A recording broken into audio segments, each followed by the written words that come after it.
92.7 big FM पर आप सुन रहे हैं यादों का edit box with Nilesh Mishra season 3। दोस्तों, 2 साल के बड़े खूबसूरत रिश्ते के बाद हम इस रिश्ते को और आगे बढ़ा रहे हैं नए नए रंगों के साथ। जो कहानियां मैं सुनाता हूं वो लिखी होती हैं मेरी मंडली ने। जी हाँ, एक राइटर्स की मंडली है जिसको मैं ट्रेन करता हूं, जो बम्बई और भारत के कई और हिस्सों में रहते हैं। मैं उनकी मदद करता हूं बेहतर से बेहतर कहानियां लिखने में और फिर उन्हीं कहानियों को आपके सामने पेश करता हूं। दोस्तों, आज मैं आपको सुना रहा हूं उमेश पंत की लिखी कहानी नीरू का सपना। 23 साल की नीरू आज भी सुबह 5 बजे उठी थी और पानी के धारे से एक गगरी पीने का पानी लेके चली आई थी। सासू माँ ने कल रात ही कह दिया था, नीरू गैस सिलेंडर खत्म हो गया है, कल सुबह गैस की गाड़ी आने वाली है, भर लाना। पानी की गगरी सर से नीचे भी नहीं रखी थी कि फिर सासू माँ ने याद दिलाया तो नीरू तुनक सी गई। हाँ, अब कितनी बार कहोगे सासू, ले आऊंगी थोड़ी देर में, एक साथ 5 काम तो नहीं कर सकती ना। ये कह के नीरू तैयार होने चली गई। कभी कभी सासू माँ की आदतें नीरू को सोचने पे मजबूर कर देती थी कि कैसी जिंदगी जीना चाहती थी वो और कैसी जी रही थी।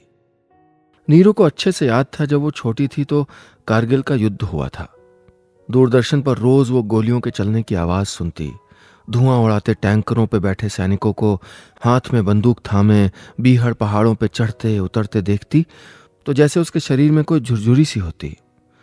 धमाके की उन आवाजों में, उस उन्मादी गुबार में और फौज की यूनिफॉर्म पहने उन नौजवानों की वीरता में उसके लिए न जाने कौन सा आकर्षण था जो उसको घंटों टीवी के सामने टकटकी लगाए बैठे रहने पे मजबूर कर देता।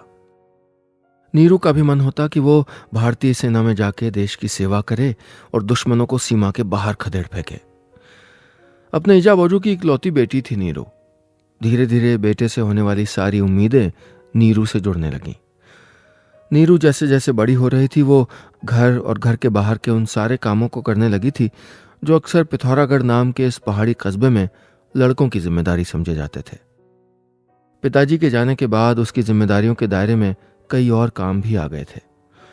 सुबह सुबह मुकुल डेयरी से दूध लाना, मन्नू की कंट्रोल की दुकान से महीने का राशन खरीदना, गांधी चौक की सब्जी मंडी से शाम को सब्जी लाना, इस तरह के काम उसकी जिम्मेदारियों की गठरी में अचानक शामिल हो गए थे।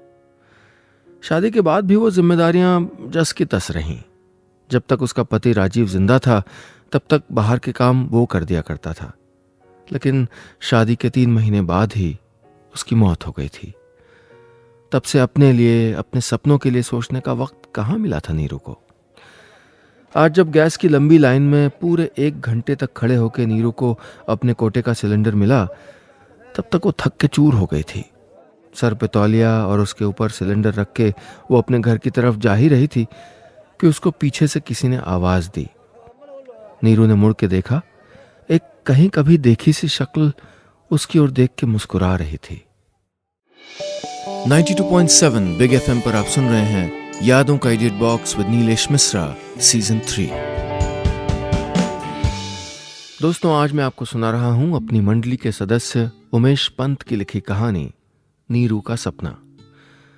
आज की कहानी में अब तक आपने सुना कि बचपन से ही लड़कों की तरह जिम्मेदारियां संभालने वाली नीरू शादी के बाद भी उन जिम्मेदारियों को संभालती रही। आज सिलेंडर भरा के लौटते हुए उसको एक पहचानी सी शक्ल दिखाई दी। अब आगे। नीरू कुछ देर उस लड़के को देखती रही, पर जब वो चेहरा ठीक ठीक पहचान की परिधि में नहीं आ पाया तो उसने बिना कोई जवाब दिए मुड़ जाना ही बेहतर समझा। वो मुंह फेर के टकाना यानी अपने घर की ओर जाने वाली ढलान की ओर बढ़ गई। नीरू, पहचान नहीं रही तू? कहते हुए वो अजनबी लड़का भाग के नीरू के बगल में आ गया। पहचान रही होती तो बात नहीं करती, गधा समझ रखा क्या? नीरू बिना उसकी ओर देखे बड़बड़ा दी। जा, तू भूल गई मुझको? मैं रतन हुआ, इंटर साथी किया था हमने। वो भास्कर वर्मा मास्टर जी नहीं हुए, उन्हीं का लड़का तो था मैं। नीरू अब तक सब समझ चुकी थी। रतन अब कुछ और लंबा हो गया था, आंखों में चश्मा लग गया था, बाल कुछ बड़े कर लिए थे उसने, कितना बदल गया था वो। रतन हैरान था कि नीरू ने उसको पहचाना तक नहीं था। वो अब भी उसको समझा रहा था। अरे भक्का करके नहीं चिढ़ाते थे तुम उनको? उसने याद दिलाया तो नीरू जोर जोर से हंसने लगी। फिर कुछ सोच के अचानक उसने खुद को रोक लिया, थोड़ा सहज होके बोली, भक्का खबीशों के कक्का, वही वाला भक्का ना? ये सुन के रतन का मुंह कुछ उतर आया। ये बौजू है वो मेरे, ऐसे बोलने वाला हुआ क्या कोई? बड़ी तो इतनी होगी पर तमीज नहीं सीखी तूने। रतन की नाराजगी को बिल्कुल दरकिनार करते हुए नीरू ने उल्टा उसी को डांटते हुए कहा, तूने बड़ा सीखी है तमीज? लड़कियां सर पे सिलेंडर से आ रही है और तुझे बौजू की पड़ी है। बात को दूसरे पे कितनी समझदारी से डालने लगी है नीरू। रतन ने सोचा, फिर झेंपते हुए बोला, शिवा तू क्यों सार रही है सिलेंडर? किसी को भेज के मंगा देती। आज कोई था नहीं ना, इसलिए खुद ही आ गई, नीरू ने कहा। नीरू ने जिस तरह से बात कही, रतन को लगा कि वो कुछ छुपा रही है। क्या हुआ, सब ठीक तो है ना? रतन ने झिड़कते हुए पूछा। हाँ जो है वो ठीक ही है, ठीक नहीं भी होगा तो हम कर भी क्या सकते हैं।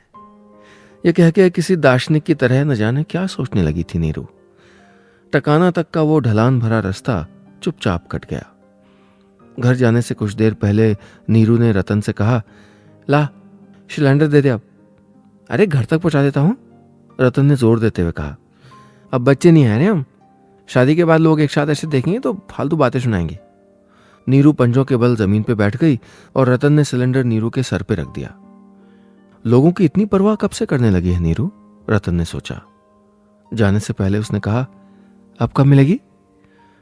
वो बोली, सुबह 7 बजे धारे जाती हूँ पानी भरने।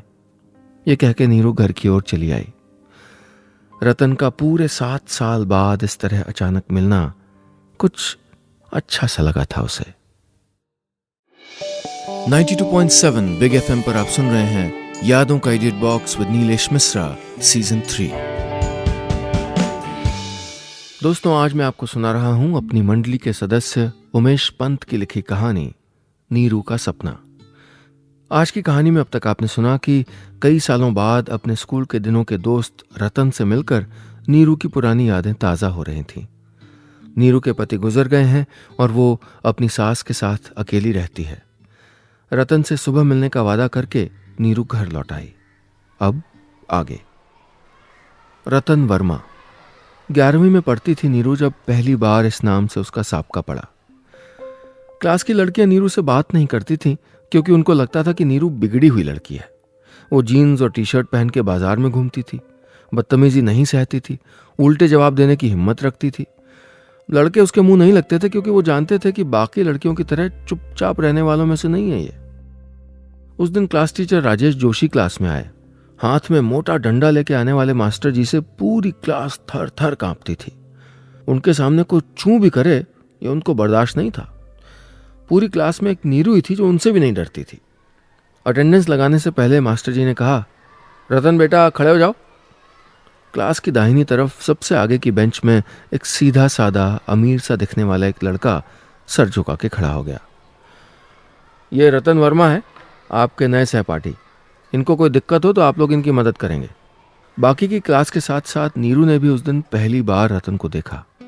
उजला रंग, सलीके से बने बाल, बालों में तेल भी न कम न ज्यादा, धुली हुई साफ सुथरी प्रेस की हुई कमीज और क्रीज लगी हुई नीली पैंट। ऐसे साफ सुथरे बन के रहने वाले लड़कों की बड़ी कमी थी उसके स्कूल में। पहली नजर में ही नीरू को कुछ अलग सा नजर आया था उसमें। रतन का परिचय कराने के बाद टीचर ने खाकी रंग का जिल्द चढ़ा बड़ा सा उपस्थिति रजिस्टर खोला और नाम लेने शुरू किए। राहुल उपस्थित, सुरेश उपस्थित, ममता उपस्थित, नीरू उपस्थित। नीरू ने भी अपने होने का सबूत दिया। उपस्थिति लेने के बाद मास्टर जी ने एक नई जानकारी दी। बच्चों बड़े ध्यान से सुनो, इस बार की डिस्ट्रिक्ट खेलकूद प्रतियोगिता के लिए हम खिलाड़ियों को चुन रहे हैं। आप लोग अपना नाम लिखा सकते हो। मास्टर जी, मैं बंदूक चलाने वाली प्रतियोगिता में भाग लेना चाहती हूँ, नीरू सबसे पहले तपाक से बोली। नीरू की यह बात सुन के पूरी क्लास जोर से ठहाके लगाने लगी। नीरू पीछे मुड़ी और पूरे आत्मविश्वास से पूरी क्लास से कहा, ये बत्तीसी क्या दिखा रहे हो? बंदूक क्या केवल लड़के चला सकते हैं? किसी ने कहा है क्या हंसने के लिए? मास्टर जी चीखे और फिर नीरू से बोले, अब ये नया भूत कहां से सवार हो गया तुझको? यहां लड़के शूटिंग नहीं कर पाते, तू क्या खाक करेगी? नीरू ने अपने ही अंदाज में जवाब दिया, मास्टर जी कोशिश करने में क्या दिक्कत होने वाली ठहरी? बंदूक कोई लड़का लड़की थोड़ी जाने वाली हुई, और वैसे भी मुझको तो फौज में जाना है तो बंदूक तो सीखनी पड़ेगी। चुप हो जा लड़की, बहुत जवाब देने लगी आजकल। लड़कियां फौज में जाती भी हैं क्या? मास्टर जी ने कहा। मास्टर जी को इस तरह एक लड़की का उनसे जबान लड़ा के बात करना अच्छा नहीं लग रहा था। कोई जरूरत नहीं है बंदूक उठाने की, ढंग से बेलन चलाना सीख लो, इतना ही बहुत है। बढ़िया ही फौज में जाने वाली। और हाँ, अगली बार से बालों में रिबन बांध के आना, ये ज्यादा नक्शेबाजी दिखाने की जरूरत नहीं है। नीरू समझती थी कि मास्टर जी कहाँ की बात कहाँ पहुंचाकर आखिर कहना क्या चाहते हैं। छोटे शहर की लड़की जब सपने देखना शुरू करती है तो उसको पता ही चल जाता है कि सपने देखने की कीमत उसको चुकानी पड़ेगी। नीरू चुपचाप अपनी जगह पे बैठ गई, लेकिन वो ठान चुकी थी कि प्रतियोगिता में भाग ले या ना ले, वो बंदूक चलाना भी सीखेगी और फौज में भी जाएगी। 92.7 बिग एफएम पर आप सुन रहे हैं यादों का edit box with Nilesh Mishra season 3। दोस्तों, आज मैं आपको सुना रहा हूं अपनी मंडली के सदस्य उमेश पंत की लिखी कहानी नीरू का सपना। आज की कहानी में अब तक आपने सुना, रतन से मिलकर नीरू को याद आ रहा था कि स्कूल के दिनों में कितनी तेज तर्रार हुआ करती थी वो। एक बार कैसे उसने फैसला कर लिया था कि वो राइफल चलाना सीख के रहेगी। अब आगे। पौ फटने लगी थी। नीरू अभी अभी जागी थी। खिड़की के सामने खड़े होकर वो अलसाई आंखों से अपने ठीक सामने आकाश की सीढ़ियां चढ़ते गहरे लाल रंग के सूरज को देख रही थी। आज दिन भर में बहुत से काम करने थे। जैसे कुछ देर यहां शांति से खड़े होकर खुद को बटोर लेना चाहती थी वो। कुछ देर बाद उसने गगरी उठाई और पीने का पानी भरने के लिए धारे की ओर चली गई। धारे से लौट ही रही थी कि किसी ने उसको पीछे से आवाज दी, नीरू। नीरू उचक के पलटी तो गगरी से थोड़ा पानी छलक के उसकी लटों को भिगो गया। पीछे वही लड़का खड़ा था, क्लास में पढ़ने आया नया लड़का, रतन। हाँ बोल, क्या चाहिए? न चाहने के बाद भी नीरू ने रुखाई से कहा, तुझे बंदूक चलानी सीखनी है ना? नीरू चुपचाप खड़ी उसको देखती रही। उसका जवाब ना पाके रतन आगे बोलता रहा, अरे सच में मेरे पास है बंदूक, मैं सिखा सकता हूं तुझे, चल ना मेरे साथ। रतन पूरे अधिकार से बोला। रतन का इस अधिकार से बात करना नीरू को अच्छा सा लगा, पर एक बार में हां कर देना उसकी आदत में नहीं था। मैं नहीं चल रही कहीं, बड़ा है बंदूक सिखाने वाला, नीरू ने तुनक के कहा। फिर वो आगे चल दी। रतन अब भी उसके पीछे पीछे चल रहा था। उजाले की उस नई नई रोशनी में अपने पीछे आ रही पच्चापों की उस आहट से नीरू के अंदर एक धक सी हो रही थी। एक ताजी सी सिहरन थी ये। नीरू को ऐसी ताजगी पहले कभी नहीं महसूस हुई थी। तुझे किसने सिखाया था राइफल चलाना? कनखियों से पीछे देखते हुए नीरू ने पूछा। मेरे दादाजी ने, रतन ने कहा। वो अपने टाइम के बड़े जमींदार थे, रोज शाम को शिकार करने जाते थे। मैं भी उनके साथ गया था 2-3 बार। अच्छा, 2-3 बार में सीख गया तू? नीरू ने पहली बार पीछे मुड़ के रतन को नजर भर देखा। नीरू से नजर मिलते ही रतन ने अपना सर झुका लिया, फिर नजरें चुराते हुए बोला, अरे चलाना कोई बड़ी बात थोड़ी है, निशाना लगाने में टाइम लगता है। नीरू बड़बड़ाई, आंख में आंख मिला के बात तो होती नहीं, निशाना लगाएंगे बड़े बाबू। और वो जोर जोर से हंसने लगी। वैसे एक बात कहूं, रतन हिचकिचा के बोला, जितनी खड़ूस तो है उतनी दिखती नहीं है। और हाँ, लड़कियां फौज में जा सकती हैं, मास्टर जी झूठ बोल रहे थे। रतन को यह तो समझ में नहीं आया कि ये उसकी तारीफ हो रही है या बुराई, लेकिन रतन का इस तरह तुम से तू पे आना उसको अच्छा लगा था। और यह भी कि कोई तो है जिसके लिए उसका सपना एक मजाक भर नहीं है। 92.7 बिग एफएम पर आप सुन रहे हैं यादों का edit box with Nilesh Mishra season 3। दोस्तों, आज मैं आपको सुना रहा हूं अपनी मंडली के सदस्य उमेश पंत की लिखी कहानी नीरू का सपना। आज की कहानी में अब तक आपने सुना, रतन ने नीरू को राइफल सिखाने का फैसला कर लिया है। इस बहाने से रतन का नीरू के नजदीक आना नीरू को अच्छा लग रहा था। अब आगे। तब से रोज तड़के ही रतन नीरू को राइफल चलाना सिखाने के बहाने मिलने लगा। दोनों धारे के पास बने पार्क में बैठ के दीन दुनिया की गप्पे मारते। नीरू को लड़ाइयों की बातें सुनने में मजा आता और रतन के पास तो उसके जमींदार दादाजी की वीरता के किस्सों का जखीरा था। वक्त बदलता रहा और मिलने के बहाने भी बदलते रहे। पूरा 1 साल होने को आया था इस दोस्ती को। उन दोनों की दोस्ती का रंग चढ़ता जा रहा था, लेकिन इस दोस्ती का रंग ठीक ठीक क्या है ये दोनों में से कोई भी नहीं जानता था। लेकिन इस दोस्ती में प्यार की जो महक थी वो धीरे धीरे उनके आसपास भी फैलती जा रही थी।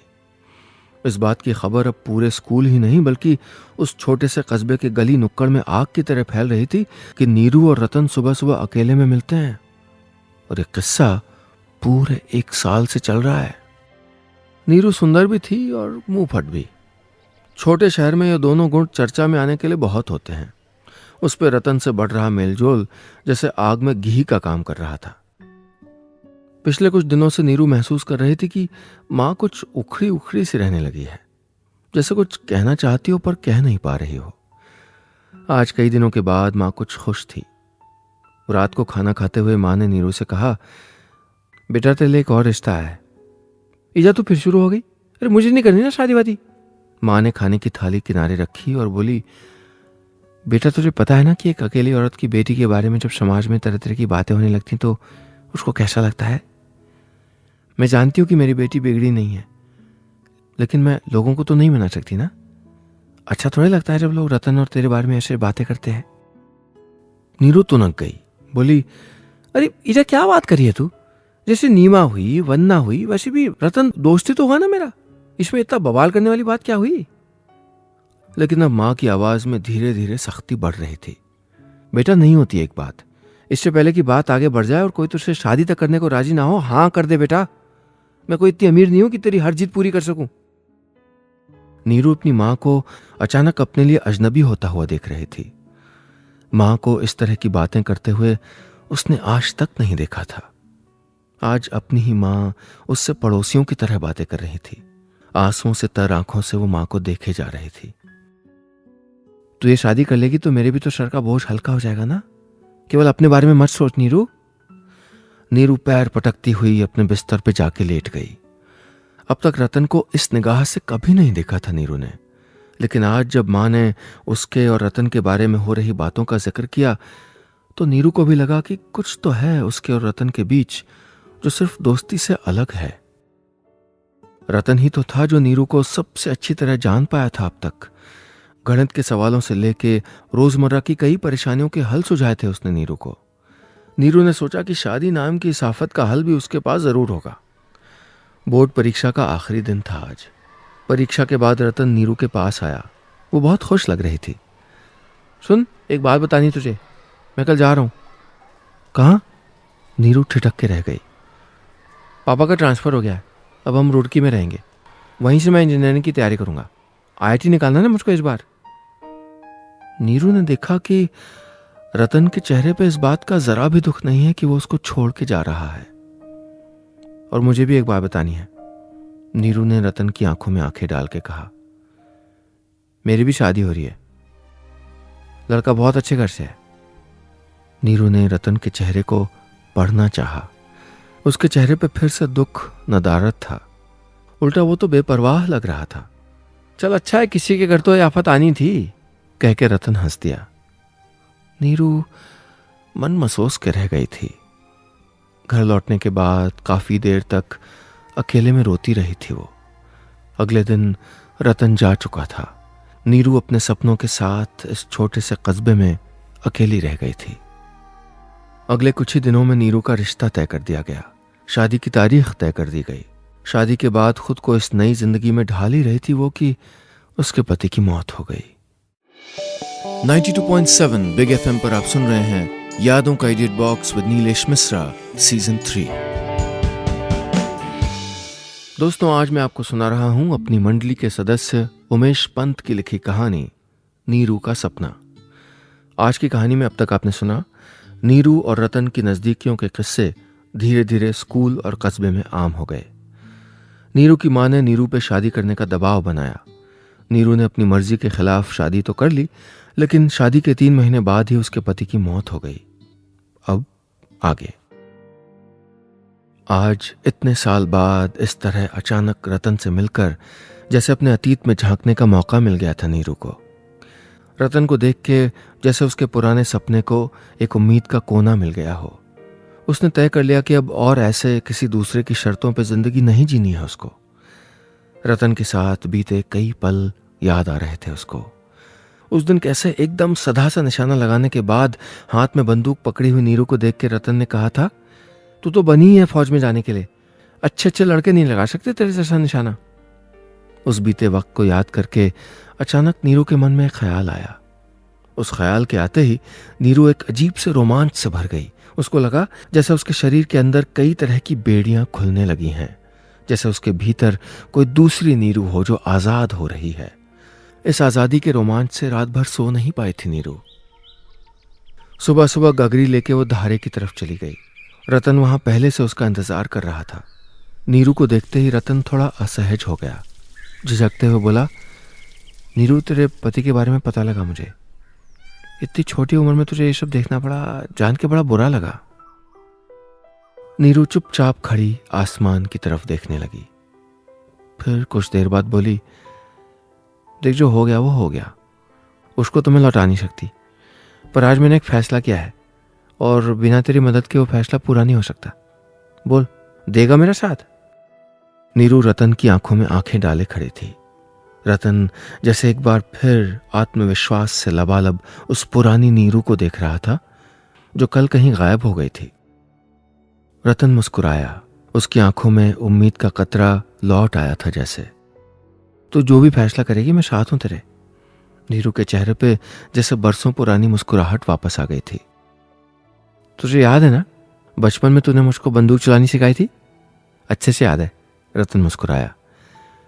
मैं चाहती हूं तेरी वो दी हुई ट्रेनिंग बेकार ना जाए। मतलब? रतन को कुछ समझ नहीं आया। मतलब ये कि मैं फौज में भर्ती होना चाहती हूं, अपने पैरों पे खड़ा होना चाहती हूं। नीरू की आंखें ये कहते हुए एक जुनून से भर गई थीं। रतन कुछ बोलता इससे पहले ही नीरू ने कहा, एक तू ही है जो मुझको समझ सकता है। मेरे सपने को पूरा करने में करेगा ना मेरी मदद? रतन उसके हर फैसले में उसका साथ देने का वादा पहले ही कर चुका था। उसने कहा, हाँ नीरू, मुझे पता है तू कभी हार नहीं मान सकती। मैं पूरी मदद करूंगा तेरी। नीरू ने रतन को गले से लगा लिया। उस वक्त उसको ऐसा महसूस हो रहा था जैसे रतन ने उसको किसी पिंजरे से आजाद कर दिया हो। लेकिन नीरू, मुझे भी एक बात कहनी है तुझसे। यहां रह के तू फौज में जाने की तैयारी नहीं कर पाएगी। इनके लिए तू बस एक विधवा है जिसको अब सपने देखने का कोई हक नहीं है। तुझे मेरे साथ चलना होगा। तेरे साथ कैसे आ सकती हूँ रतन? कौन जाने देगा मुझे? नीरू की आंखों में एक बेबसी थी। मेरे पास है एक तरीका। रतन ने नीरू का हाथ पकड़ के कहा। नीरू चुप रही। उसने कनखियों से रतन को देखा। चल शादी कर लेते हैं, उसने कहा। नीरू को अपने कानों पे भरोसा नहीं हो रहा था। उसकी आंखें भर आई थीं। रतन ने अभी अभी जैसे उसको अपनी जिंदगी की तरफ वापस लौटने का भरोसा दे दिया था। नीरू ने रतन को गले से लगा लिया, जैसे बिना कुछ कहे उसने भी रतन के फैसले में हामी भर दी हो। बस इतनी सी थी ये कहानी।